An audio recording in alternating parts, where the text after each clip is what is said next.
চট্টগ্রামে বৈষম্য বিরোধী সাংবাদিক ঐক্যের উদ্যোগে চট্টগ্রাম প্রেস ক্লাব চত্বরে মানববন্ধন করেছেন সাংবাদিকরা।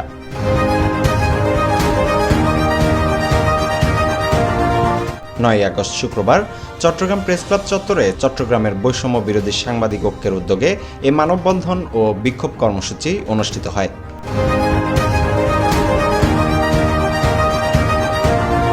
বেলা 3টায় চট্টগ্রাম প্রেস ক্লাবের অন্তর্বর্তীকালীন আহ্বায়ক কমিটির সদস্য সাইফুল ইসলাম শিল্পীর সভাপতিত্বে আরিয়ান লেলিন ও শিব্বির আহমেদের যৌথ সঞ্চালনায় মানববন্ধনে আহ্বায়ক কমিটির অন্যতম সদস্য আমিনুল ইসলাম ও কিরণ শর্মা অধিকার বঞ্চিত তৃণমূল সাংবাদিকদের উদ্দেশ্যে দিক নির্দেশনামূলক বক্তব্য রাখেন।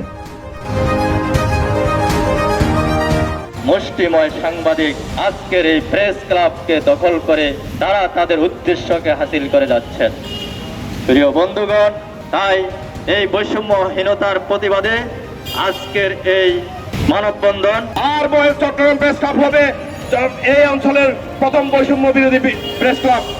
এজন্য আমরা আমাদের সকল পর্যায়ের নেতৃবৃন্দকে সর্বোত্তভাবে সহায়তা করার জন্য আমি সকলের প্রতি আহ্বান জানাচ্ছি। সম্পূর্ণ না হওয়া পর্যন্ত আপনারা আমাদের সাথে থাকবেন। পরিস্থিতি তৈরি না করে আমরা যেহেতু সাংবাদিক, জাতি আমাদের কাছে অনেক আশা রাখে। লক্ষিত হবে যাত্রী নিশ্চিত, যাত্রীরা হুঁশিয়ার। সম্মানিত শুধু বৈষম্য বিরোধী সাংবাদিক ঐক্য আয়োজিত আজকের দালাল চক্র বলা যায় এটাকে, যারা দলকানা বলা হয়। আমাদের গণমাধ্যমের অধিকার হরণ করে রেখেছিল যারা, যেটা আমরা বৈষম্য বিরোধী, যেটা সত্য, সাদাকে সাদা কালোকে কালো করার অধিকার আদায়ের জন্য আজকে আমরা এখানে দাঁড়িয়েছি। হিসাবে আমি এই ফিটে আসি বা করে আসছি, কিন্তু সেখানেও আমাদেরকে একটু কিন্তু আমরা সংবাদকর্মী হিসেবে সংবাদকর্মী আমার পাশে আছে আমিনুল হক শাহিন ভাই। সে শাহিন ভাই যখন থেকে এই সংবাদকর্মী, আমি মনে করবো আমাদের মাধ্যমে আমরা যারা আছি আজকে সংবাদকর্মী হিসেবে আমরা পরিচয় দিতে শাহিন ভাইকে বলা হয়েছিল কি আপনারা কি প্রেস ক্লাবের সদস্য? অত বলা হয় কি আপনার প্রেস ক্লাবের সদস্য কিনা?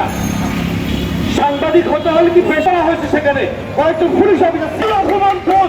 আমরা লক্ষ লক্ষ কোটি কোটি টাকা খরচ করি আমাদের নিজের ইন্টারনেট তখন থেকে প্রেক্ষাটা ইউজ করছি। সেই সংবাদকর্মী হিসেবে সংবাদ তাহলে কোটি টাকার উপর আমাদের ইনভেস্ট আছে, সেখানে আমাদের ছাত্ররা আমাদের থেকে গেছে।